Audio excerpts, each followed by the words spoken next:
Hello, everybody, and welcome back to another episode of the Impact Farming Show. Today, we have the always amazing Kelly Dobson back. How are you? I'm well, careful there. I'm setting big expectations for this episode, so no pressure. Okay. Okay, so Kelly, I'm so happy to have you back on. For those of you guys that have watched us before, you'll know who Kelly is. If you do not, Kelly is the president at LeaderShift, and we are going to be talking about farm business management, farm leadership. So, Kelly, before we dive in and talk about all the good stuff, why don't you share a little bit about who you are, what you do, and your background? Sure. I'm guessing probably by now people have some familiarity with me, but for those that don't, so I'm a fourth generation farmer here in Manitoba. We are a family farm as halfway between Brandon and the US border. I've been doing that, I dare say, for 30 years or close to that. But I've also had a lifelong fascination with leader development and I've done a lot of stuff in the ag space. And so one of the things that I started, and actually about we're just having our sixth birthday here at LeaderShift. I started a business called LeaderShift Incorporated that started out to be one thing and it's kind of turned into more. It's you know how these things go, Tracy. They kind of evolve into what they need to be versus Yeah, what you think they're going to be, and that's all good. And so we ended up. So LeaderShift is really a coaching business that develops leaders in the ag space. And we do that both one-on-one and with individuals and families, but we also offer the National Farm Leadership Program and actual programs at scale for all kinds of people and organizations. So I love it. I like how you said that things kind of become what they're supposed to be, right? You start it here and yeah, then, yeah.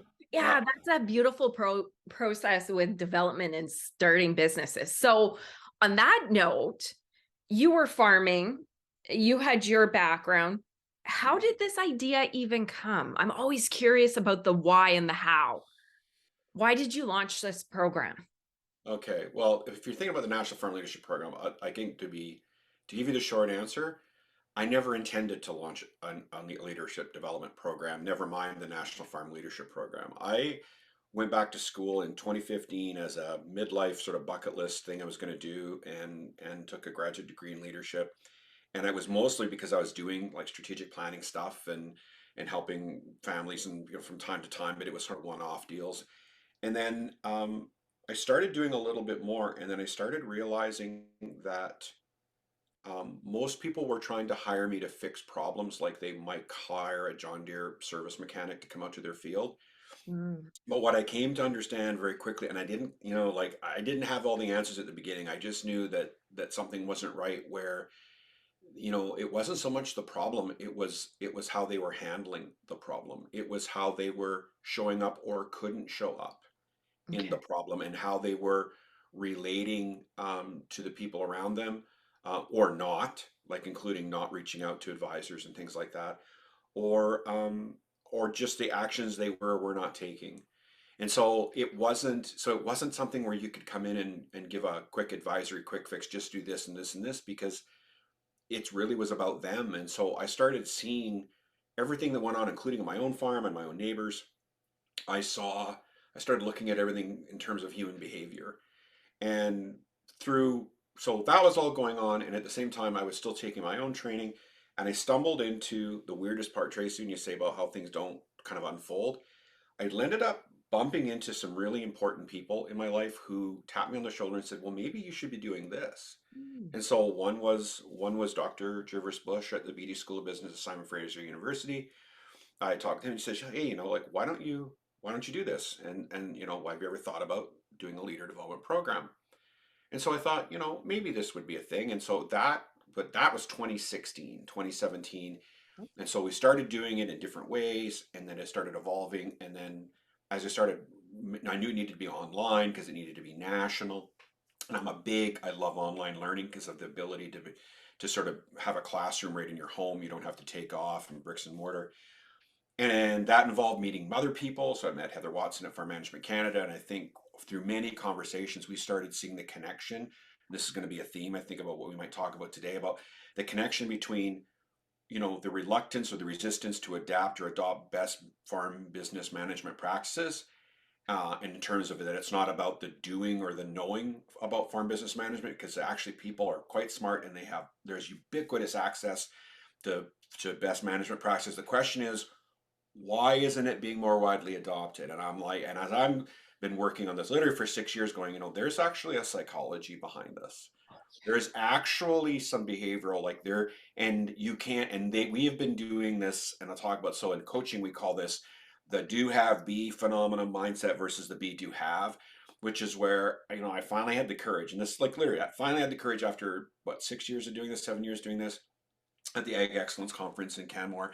I finally, in my breakout session, which was really well attended, I'm really grateful for that.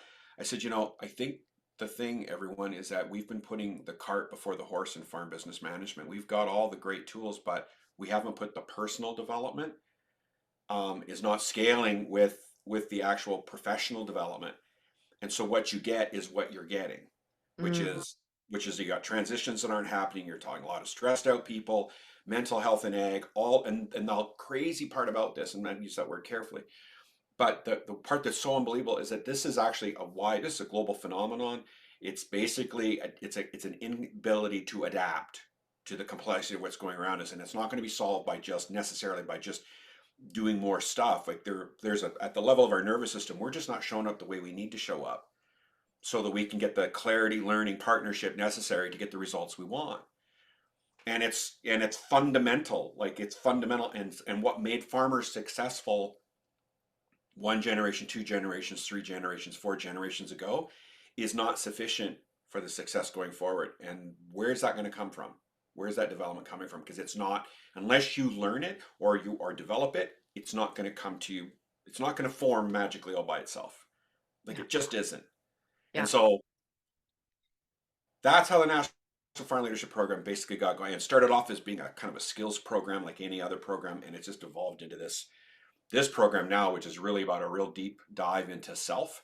And that if I could be more of who I really am, because this is one of the questions we ask when we do Right Fit Right Now, or when people talk, or they'll say they talk about issues.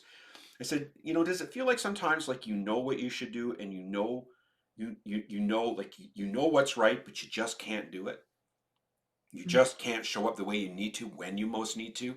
yeah. And usually it's like this, like the head kind of gives a half pitch, and they're like, yeah. And I said, what would it be like? Like, what would your life be like if you could?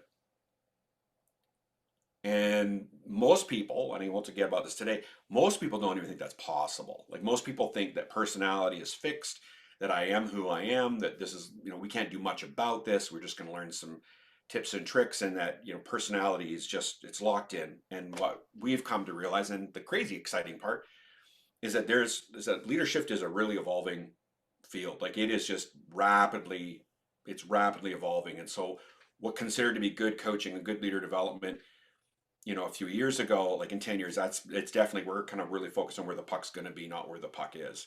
And that's totally impacting the kind of services we're providing and the kind of program that the National Farm Leadership Program is. And it's going to kick off here again, number 7 here in a couple weeks. So this Right is the end on. of January.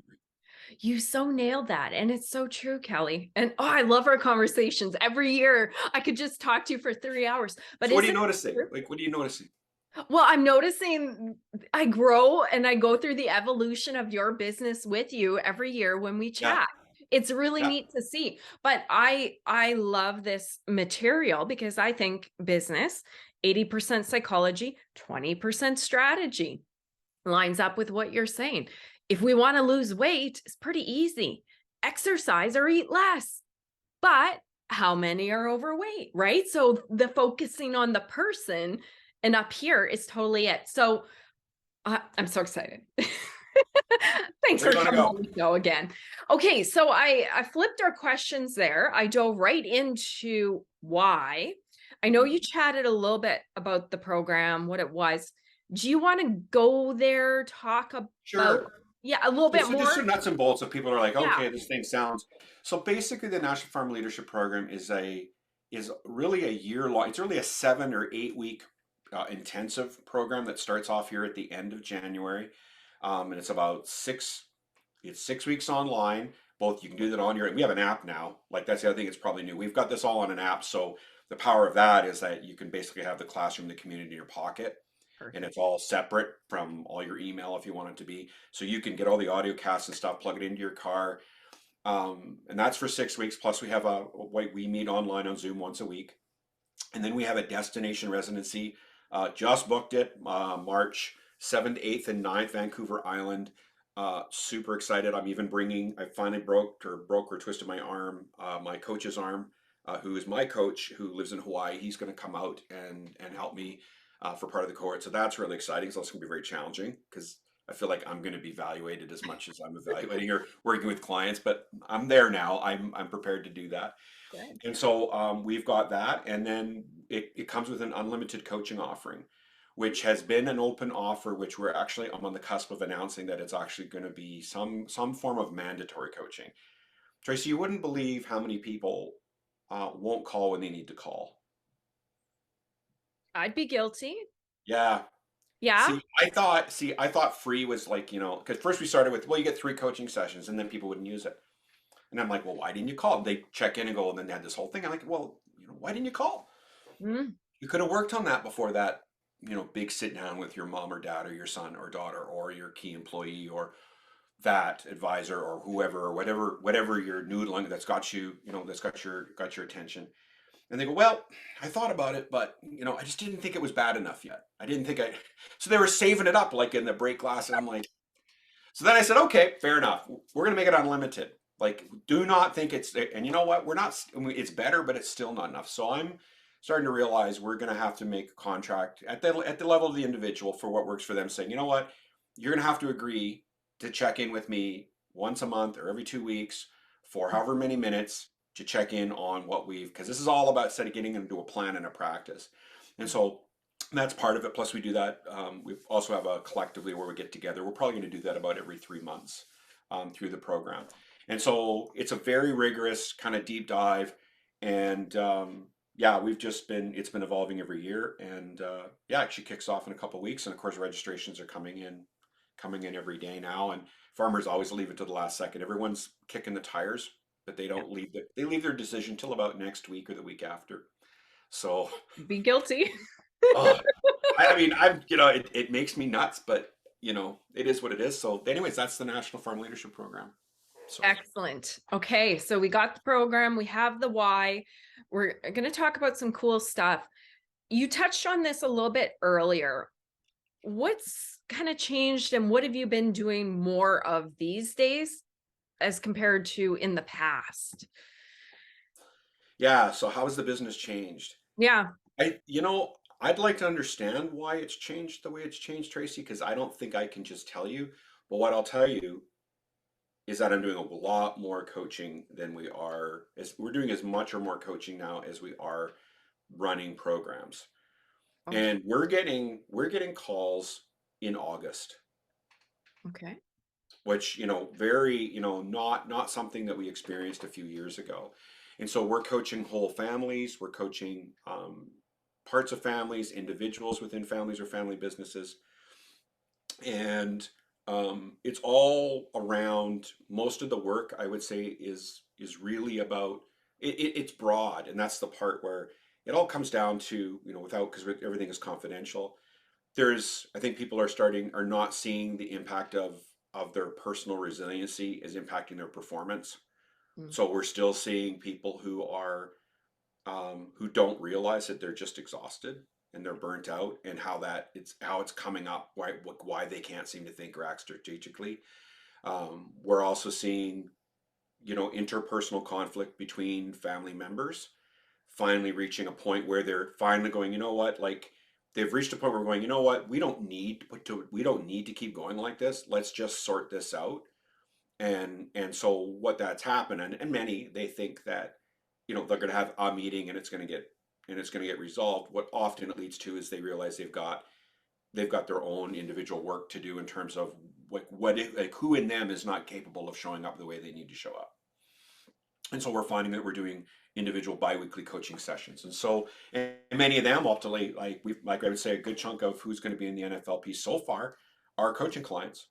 they've had enough success and they're excited, so they're actually signing into the National Farm Leadership Program. So that was something I didn't really see myself as doing a lot of individual coaching, but I'm also seeing the impact because my training hasn't stopped. I'm probably in school as much now as I was almost in grad school.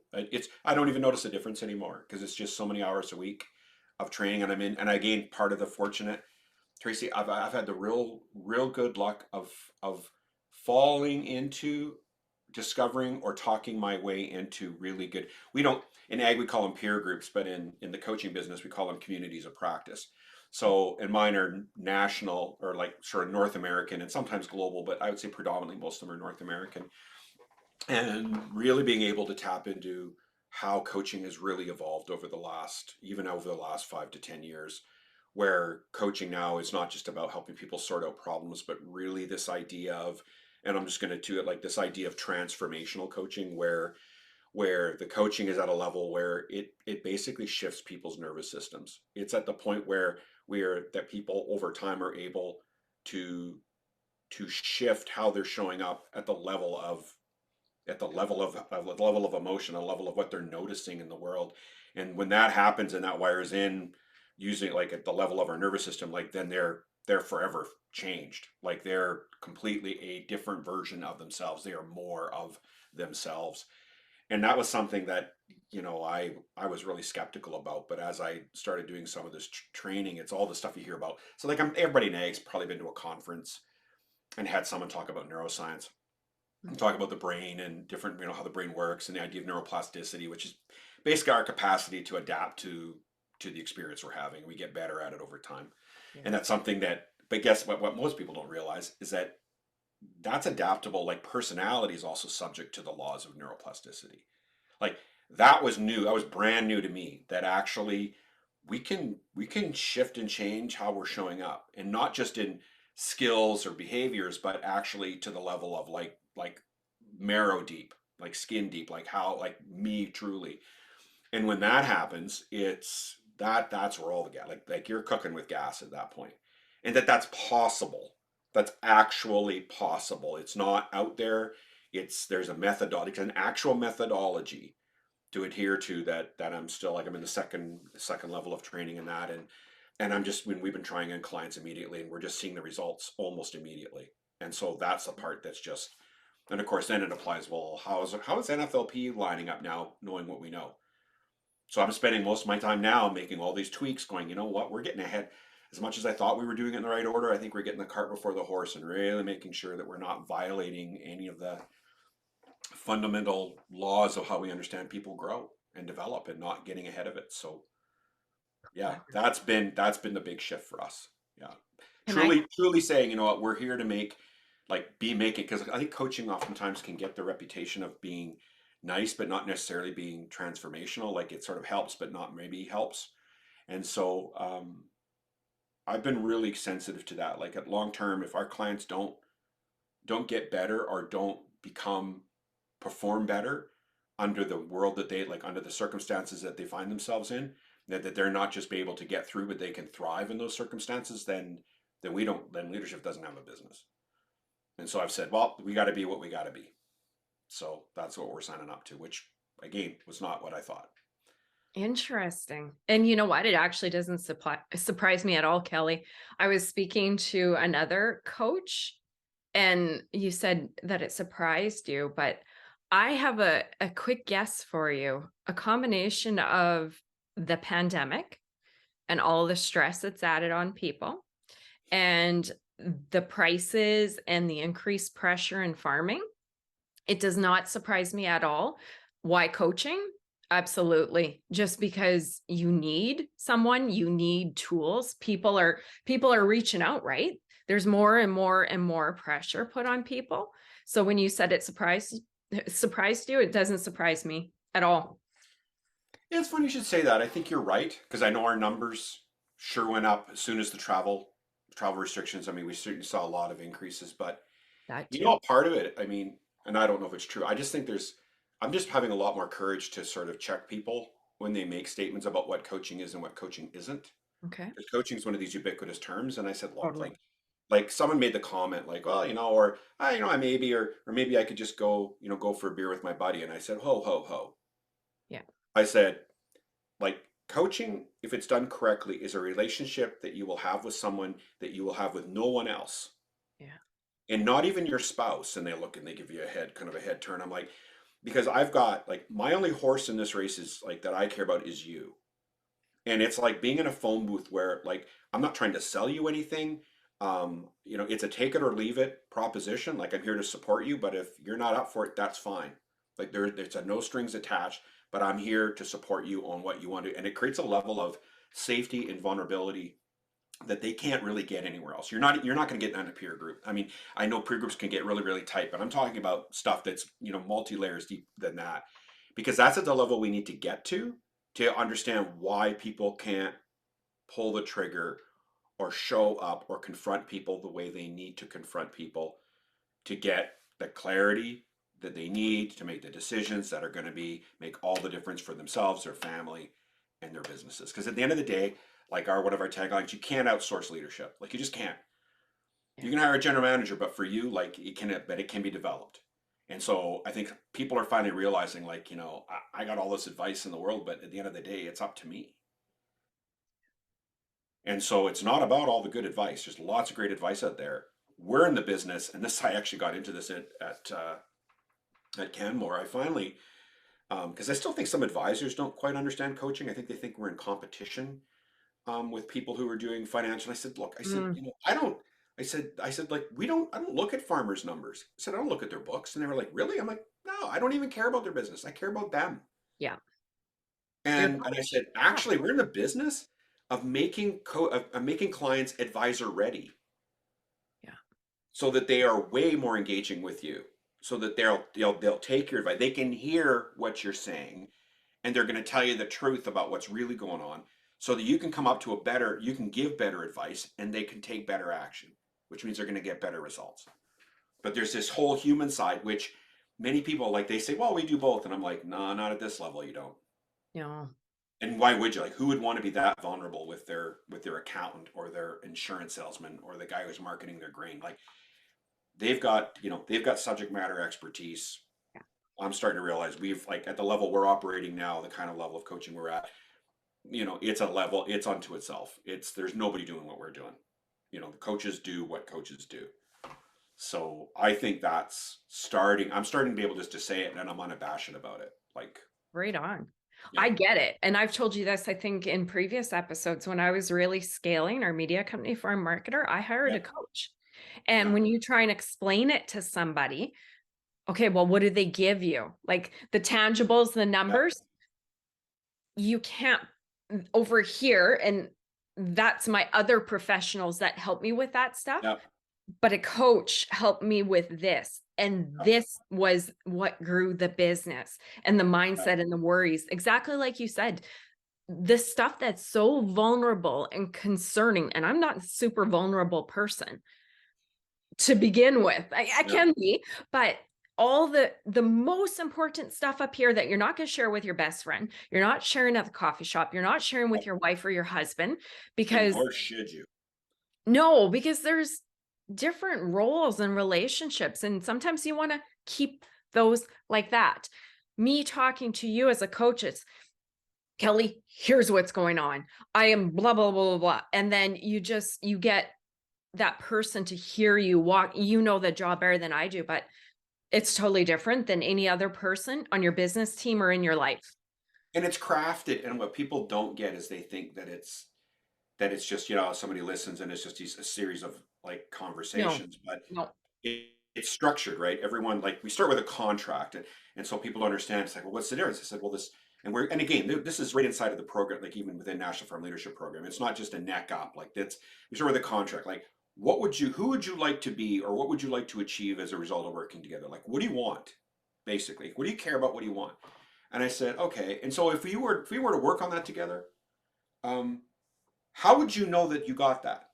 Like, what's the conditions of satisfaction? Like, you would achieve this, or you'd have a better relationship, or you'd work less or work more, or there'd be more balance, or there would be these defined criteria about I would have less this and more of that. And that these are measurable metrics. These are like they're at least qualifiable, if not quantifiable. And so when we set that out and we return to that to every conversation and we start sticking the dots, okay, so how does what come on me today? How does that relate to what we got into this relationship together before in the first place? And I think that's where, particularly as we start going in and people talk about mindsets, I just finished a couple of months talking. This is actually kind of a big frontier now. Like mindset, I almost stopped using that term because everyone was just using it. It was like it almost had no meaning anymore. But we actually know that like mindsets actually have an anatomy. Like this, like there's a like a mindset has certain things in it that make it a mindset. And when people understand that, they can actually, and that they have it, their mindset kind of put in front of them as they describe it so that they can see it as like, so what you're saying is you believe this about the world. Like unconscious, and they're like, because it's all unconscious. They don't even know that it's true. Like Right. they don't, it's not, it's a subconscious. So they're like, okay, you believe this about the world to be true. And that by what you're describing, it's creating an emotional state, like you have an inner state like this. The impact of this is this. And so therefore, you believe, this part of you believes that you should behave like this.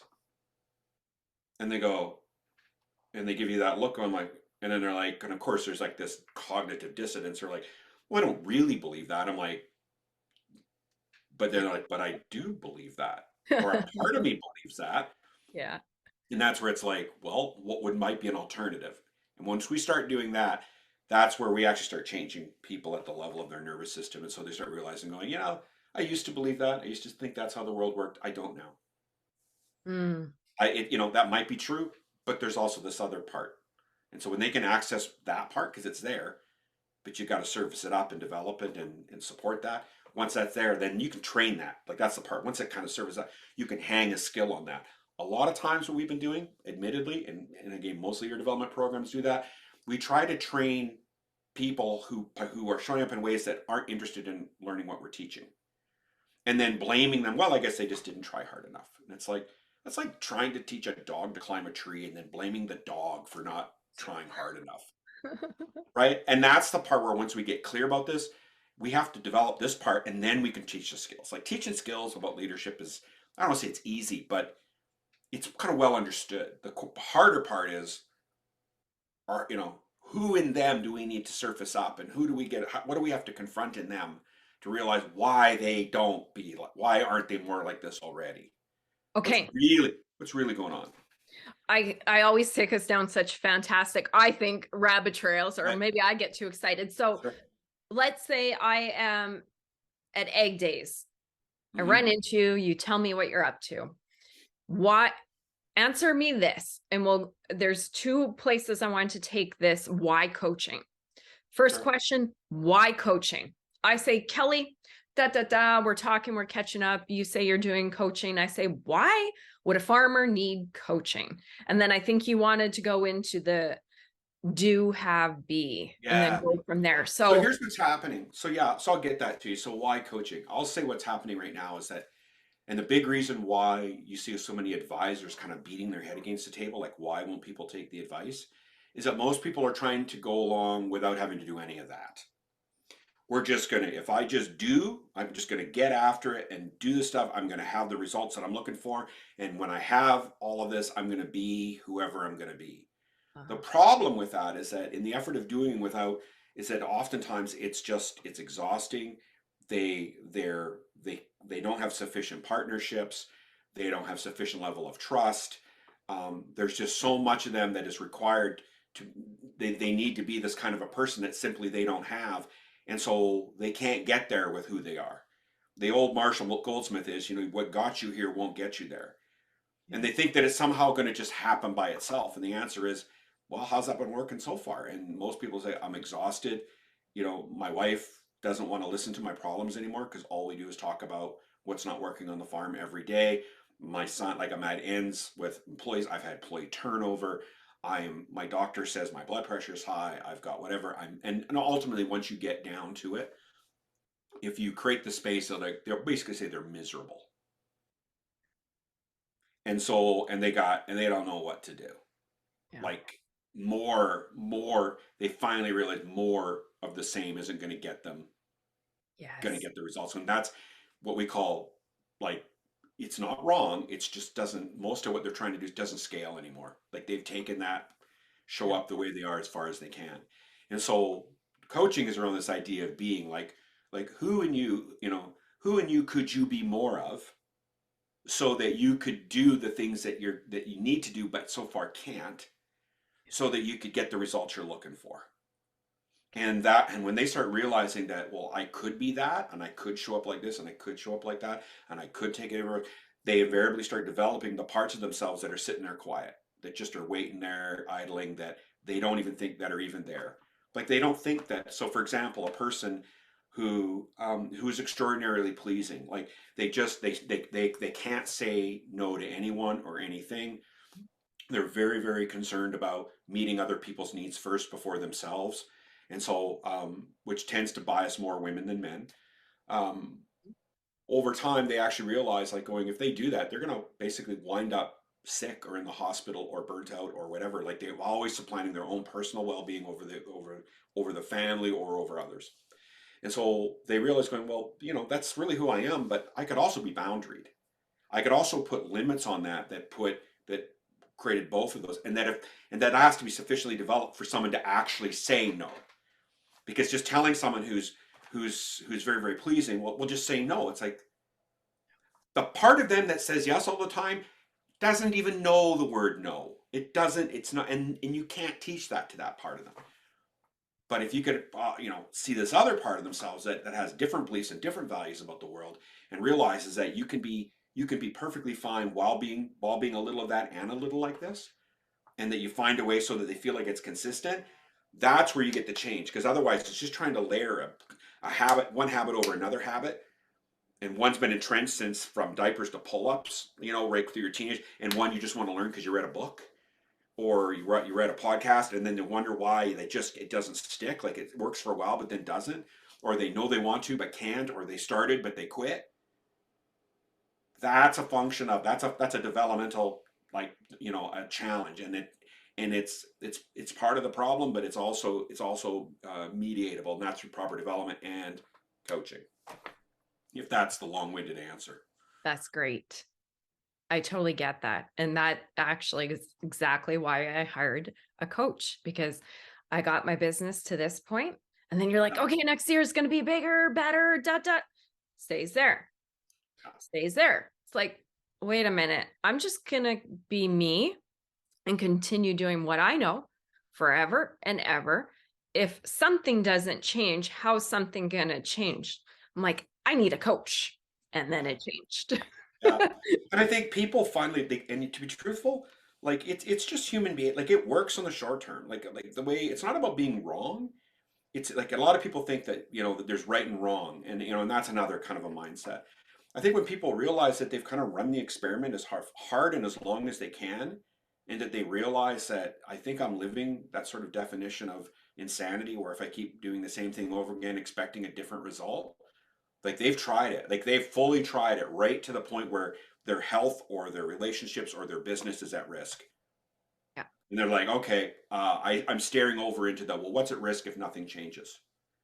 Which is one of the classic coaching questions. And they go, oh, and they're like, okay, now they're attentive, like they are fully willing to buy, to engage in a process whereby they might find a way for it. And it's hard because once they realize that coach isn't going to do it for them, like you're still sending them out there and making those, like they're still going to have to do all the work to make it happen, but they're going to be equipped and supported appropriately. That's where it works. And so in truth, we're doing a lot more coaching. We're planning on doing a lot more coaching within the National Farm Leadership Program, Right on. because we know that we need to at that level. So That makes sense. Exciting. Right on. You're onto good things. Okay. So why coaching? You answered it just perfect. Just perfect. Do you want to add anything there, or do you want to switch gears, go a little bit to how this has impacted your approach on leadership development? I think I've been alluding to it. Yeah. I think I think what we're realizing is that it's really about, I think the shift we're kind of talking about, it's really about helping people see that they, what's the phrase I came up with?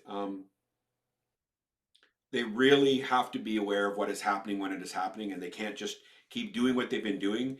They need to sort of realize that there's a different way to show up, and so that's changed everything. And it's way past just doing a simple assessment and moving on. And it takes time, and yeah, I think it's really impacted. It's really impacted the bigger approach, and I think the front where we're at now. I think, to be honest, Tracy, is that I've been having some pretty frank, like, and by frank I mean frank discussions with people in the advisory services industry about the notion that there are personality character. I even have a slide, I could put it up if you wanted, that there are personality characteristics that make people advisory resistant, which, Mm, guess what, pretty much makes a traditional farmer. yeah. And then there are personality characteristics that make people advisory ready, and that those are actually, with coaching, that's possible to dial, to toggle that, so that Yes. people can be more than that. Like, you're not locked into how you've always been, but there are these, and they work in, and they're clustered. Like, I could just look quickly. I don't have to even put the slide up if you don't want to, but Kelly, I um, got to say something. You nailed it. You nailed it. For what's so that? many shows, I've been talking to farm business advisors and they're always frustrated. They're like, Yeah, why don't farmers use us? I mean, we could help them so yeah, much. yeah, But I've always said it because I'm that person. I'm the yeah, entrepreneur. Everything that makes us great at yeah, being business owners, capable, are the exact same traits that make us not great to deal with advisors. yeah. It's a bit of this, and it's great because these traits you need to be able to do all the business owner and the hard stuff of farming, but we also need this to take this and go up.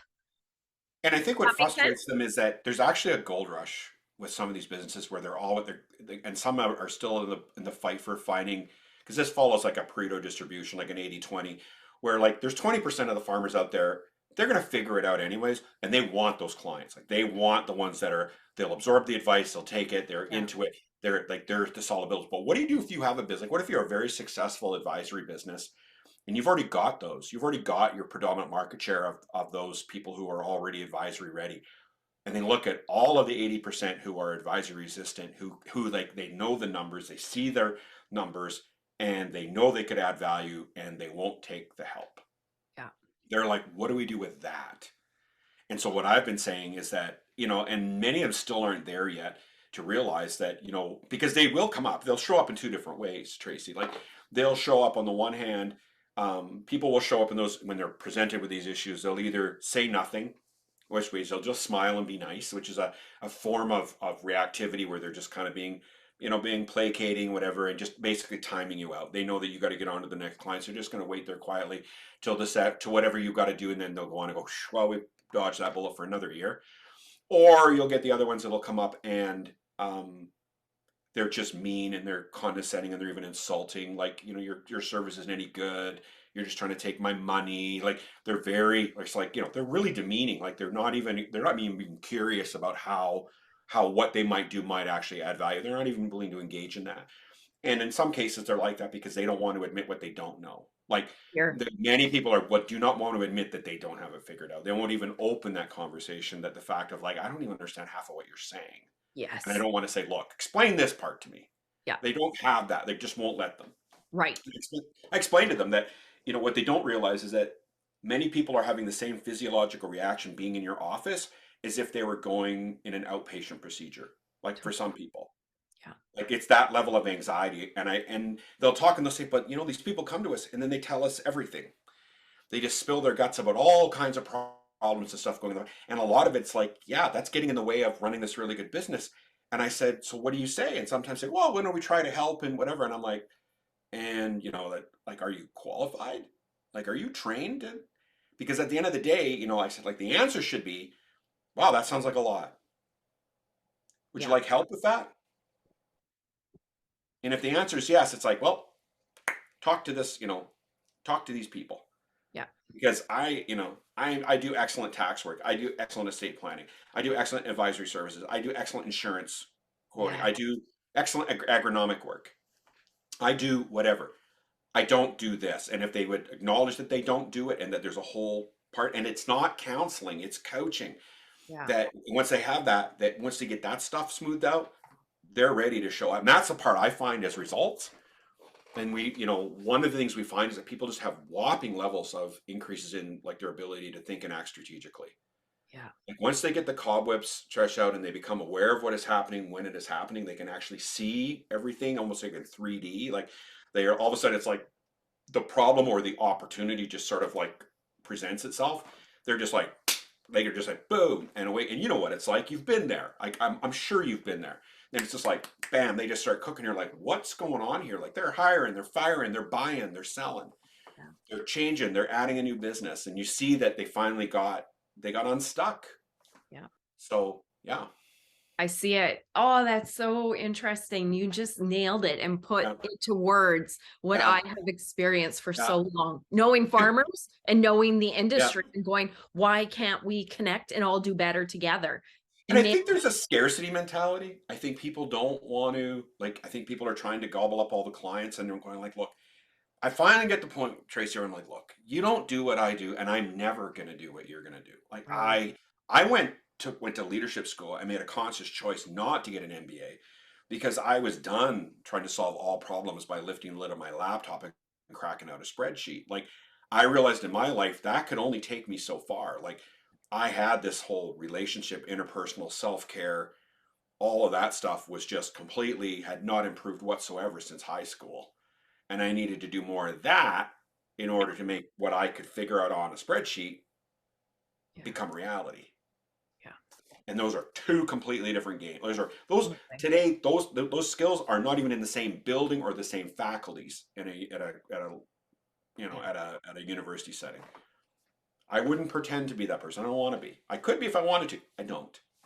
I'm at no competitive risk to them. Yeah. That's all. Whatsoever. Oh, I love it. I'm just picturing as human beings when we show up on this planet, it's too bad we didn't come with a coach.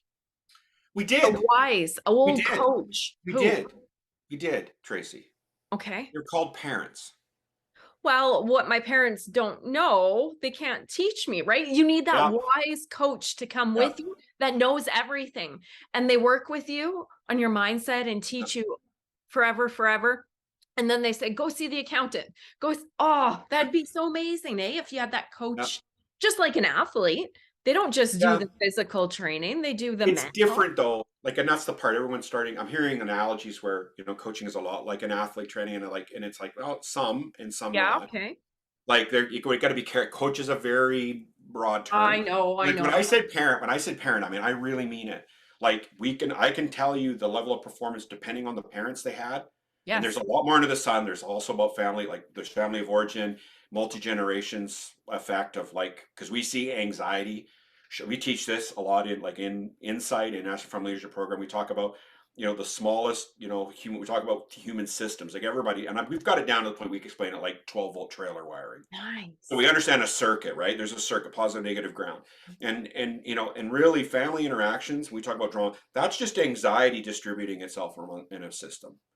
And when people understand that what's really going on is just people unloading anxiety so they can feel okay, it may look like problem solving, it might present like I'm trying to do something or whatever, but in truth, it's really just about feeling less anxious. They don't even know that's what they're doing.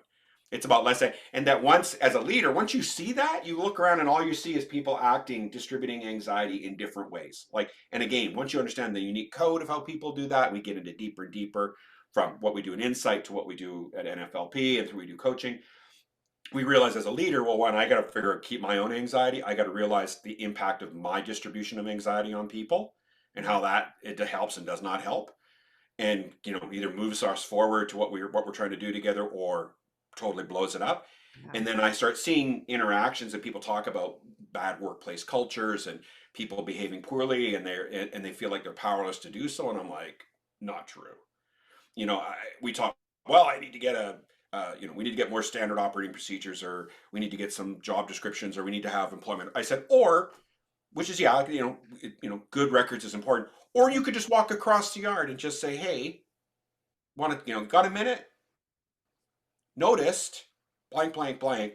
I'm making up a story Yes. what you're doing here, whatever. And I'm trying to figure this out because I'm just having a really unpleasant experience seeing what just happened here. Straighten me out. And Yeah. I get this look of like, and I'm like, did you get the impact that you just had here? Yeah. Right. And when they start realizing going, and again, people aren't aware. Like it's amazing how many dads have no idea of the impact that they have on their sons. They think the kids Totally. aren't listening. They think their kids just aren't listening. I'm like, you have no idea how hardwired that. Like it's literally affected how their nervous system is designed. It's how it's currently set up. The question is it set up for for the next stage of their life? Maybe, maybe not. And so once I'm able to take care of my own anxiety, I ground it out. I can show up and start grounding it in other people. And I can start intervening in ways that stops this kind of behavior, and which is actually the whole act of leadership. Because I get this all the time. You talk about trade shows and why I should have a coach, or people will hear a presentation or even this one and they'll say, well, I heard it and I agree with everything you say, but I'm the only one here in my family who's here today and heard this message.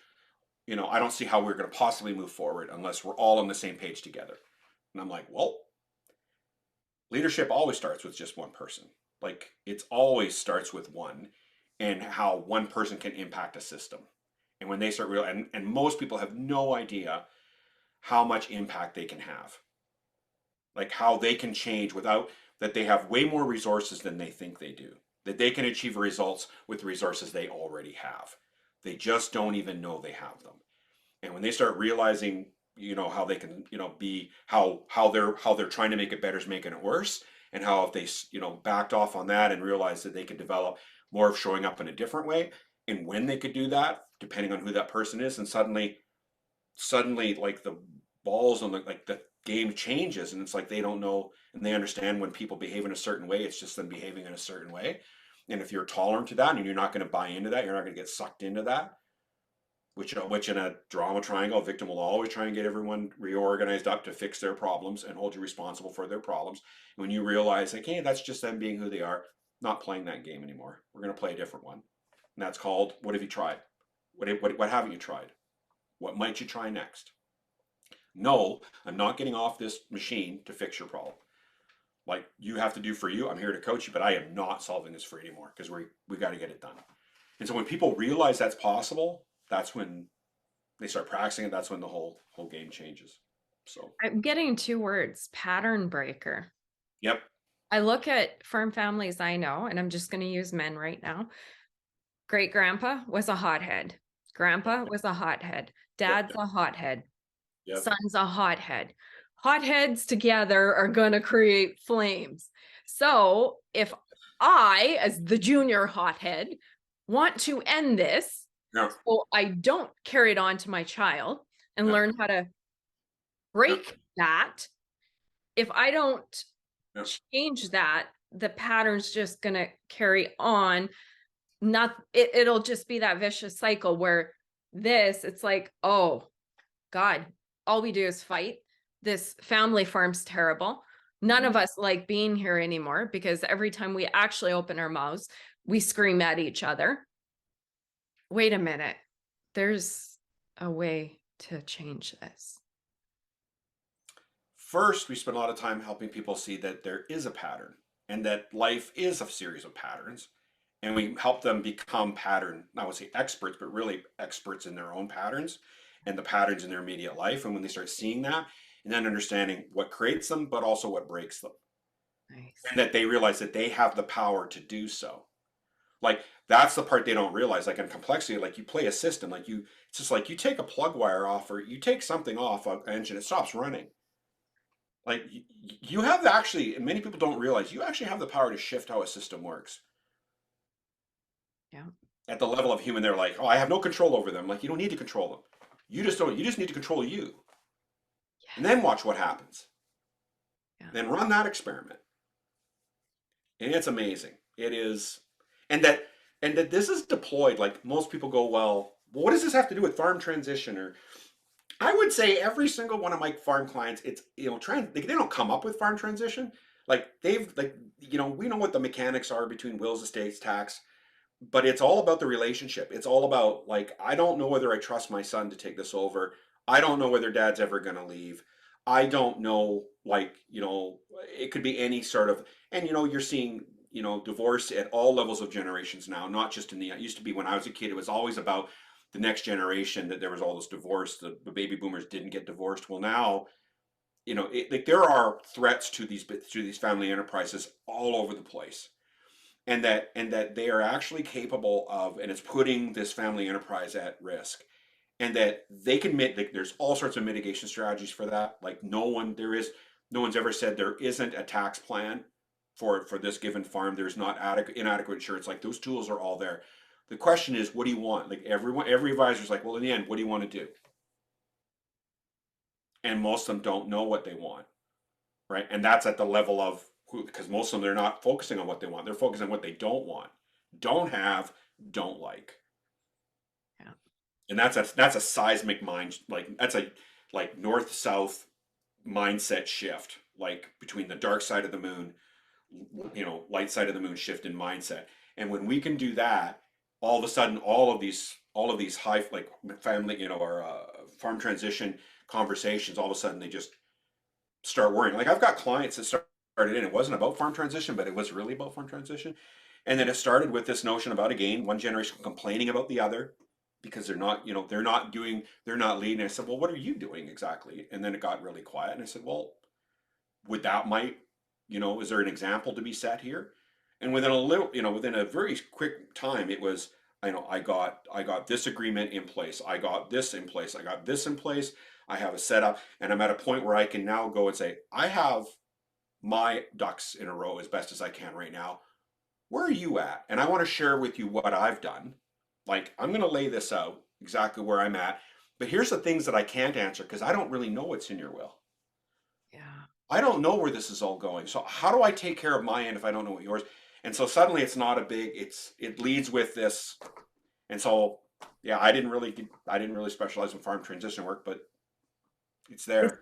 this is it, Kelly. And when I listen to you, I'm reminded how much every business, especially farm business, pretty much every problem, every transition issue is solved with this work.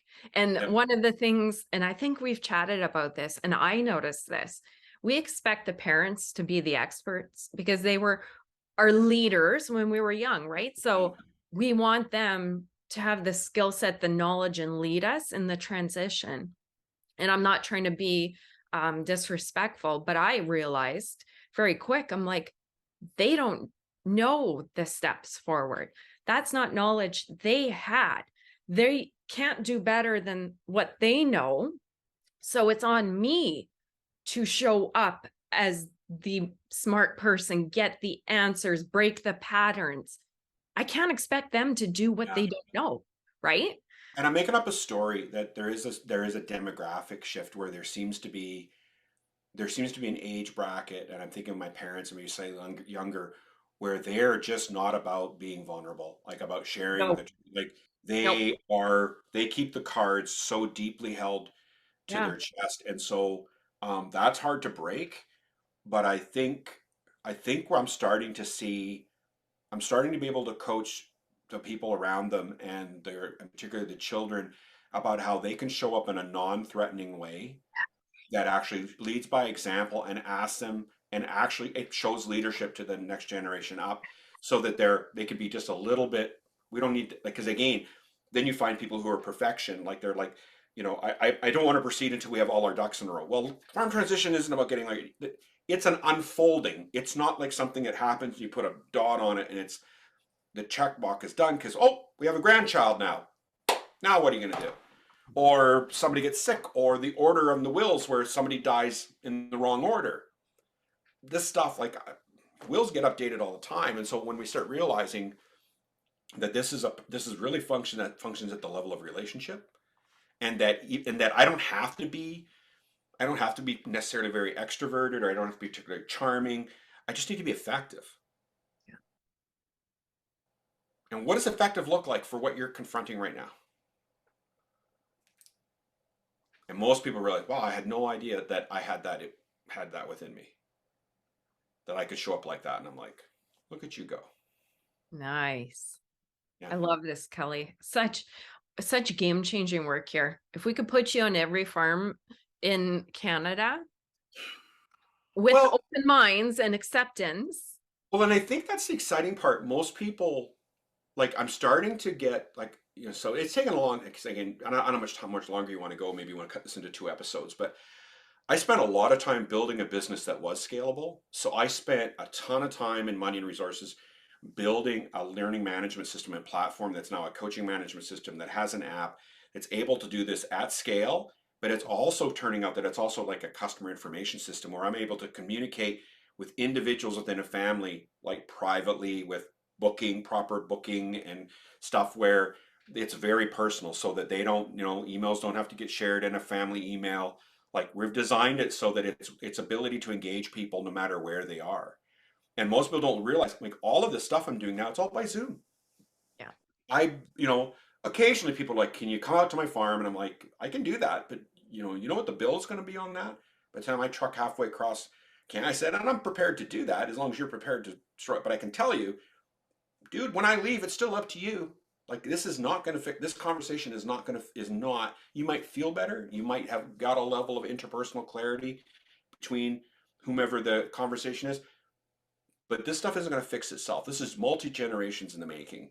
Yeah. It's going to take more work. It's going to take more time. I think we need to keep meeting bi-weekly. We need to keep working on what's set, very structured agreements on what we're going to try and do, and that's actually what's moving stuff forward. I should have worded that better. The knowledge of what Yeah, we're talking about on every farm. I think so. Like, I think it's coming. Um, I think it's part of it is at least for my end of it, Tracy, I think I'm finally finding my courage to just say what I know to be true and to dispel what is people say that is well intentioned but is not accurate. And to say, you know what, that's not how that works. That's not what this is. Mm, And the longer we keep pushing it that it's this when it's really that, you're not helping. No one's getting better for this. yeah. And so part of that, and again, it's tough because the unfolding of this in terms of like I don't want to use a $50 word wording, the transdisciplinary approach of this, how much psychology is coming into coaching now. It used to be a side of it, but now it's a big part, because we know if we don't adhere to these laws of human behavior, we don't, the laws of neuroplasticity, this stuff isn't going to stick. Like, it's like trying to get, you ever try to get something that says, well, just do this and it'll have this magical effect, and then it doesn't work. Like, the popcorn doesn't rise. Yeah. I think coaching, I think a lot of these coaching and leader development has had a very terrible reputation in previous, and there's evidence of it that and particularly large corporations where tons of money have been spent for little result. But I think we actually know why that is now. Yeah. We actually know that, and not only do we know why, but we know what to do about it, more and more. But now you don't have to be part of a multinational corporation and have a six-figure salary in order to access the kind of coaching they can get. Like, for example, National Farm Leadership Program, our leader assessment tool, it's used in 40% of the Fortune 500 companies in North America. Wow. Same tool. Now I get some grief, like, why would you get a farm? And I'm like, well, why not? Exactly. Their assets under management are like, are they less? Are you sure about that? Yeah. And so now it's like, and it's rigorous, and it's validated, and it's a project unto itself. That this is now available at the farm gate. I Like, love it's it. that's the big promise of what we're trying to do, and what is available. You don't need to settle for anything less anymore. I don't think. Why should you? I would say the advancement, improvement, and continuation of agriculture lies on this work right here. That's a pretty You have bold. the question here under final words of wisdom, and the Yeah. first one I wrote here is a note, because I tried to take some notes before I go on. The first one I have is, it's not optional anymore. There you go. Avoid personal growth at the risk of yourself, family, and business's success, You nailed because it. your neighbors are. Exactly. Yeah. Well, those were perfect final words of wisdom. Bye, Kelly. Just bugging. I mean, that's great. You can't get better than that. Yeah, yeah. That sums it right up. And I'd say that leader development, I'll say this, it's not what you think. It's way, way better than that. Yeah. Because most people have a real idea of what this is, and pretty sure it's not that. I would say I've had the same thing and issues with the word leader. Yep. Just me on the inside, how I'm made up. But this is the work. Get rid of the word, whatever. This is the work to make you the best you to accomplish your goals, would If be there the was way a I better word, I'd use it, but no matter what you serve, it's what right. it is. No matter what you It is. search, it's what it is. Yeah. Call it the work. Yeah. Yeah. Kelly's It's the work. offering the work. It's the work. Yeah. The Yeah. work. I love it. Okay. If you have anything else to add, go ahead. I think that's been brilliant. I've loved this conversation. Yeah. So yeah, just thanks so much for inviting me on again, Tracy. If people want to get in touch with me, or it's still plenty of time to get involved in the program. And I even had a guy, by the way, last year who put his money down for this year, like a year ahead. Oh, wow. Like, so, it's never too late. So if you want to get in touch with me or you want more information, it's leader-shift.ca. My email is kelly@leader-shift.ca, or you can text me 204-483-0197. Um, yeah, I'm happy to have a conversation. Nobody gets into this without talking first. Like, there's always, and that doesn't, and it doesn't cost a dime. Like, we always, the first one is free because most people have to feel okay before they're going to commit, and that's exactly how we work. So Perfect. And I'm going to make a note when this is airing. It's only 1 week before the deadline, I do believe. So if yeah, you're listening to this and you're like, oh, that's great. When I get back to the house, I'll go check out this program. If you're listening to it when it goes live, don't wait because yeah, there's not that much time. Just an important yeah, note. We yeah. didn't leave a large runway on this. So, No, and you know what, and that's okay. Like, they're probably in a herd that's all running into the program at the same time. So, but yeah, don't wait. okay, excellent, Kelly. I am so thankful for you coming on the show again. I love our conversations.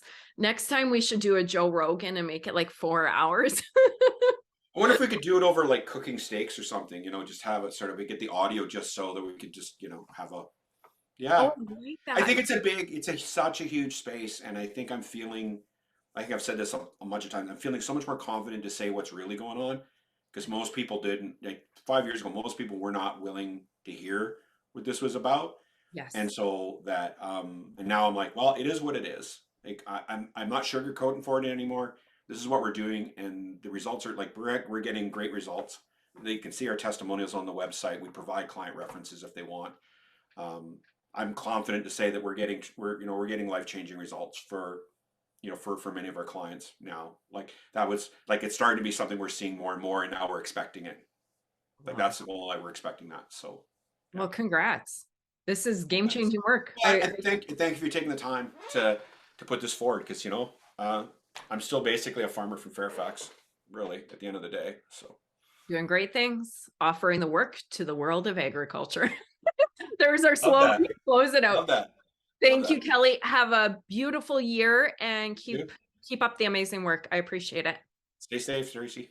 Thank you. And you in the audience, thank you for joining. And I will see you on next week's episode. Bye, everyone.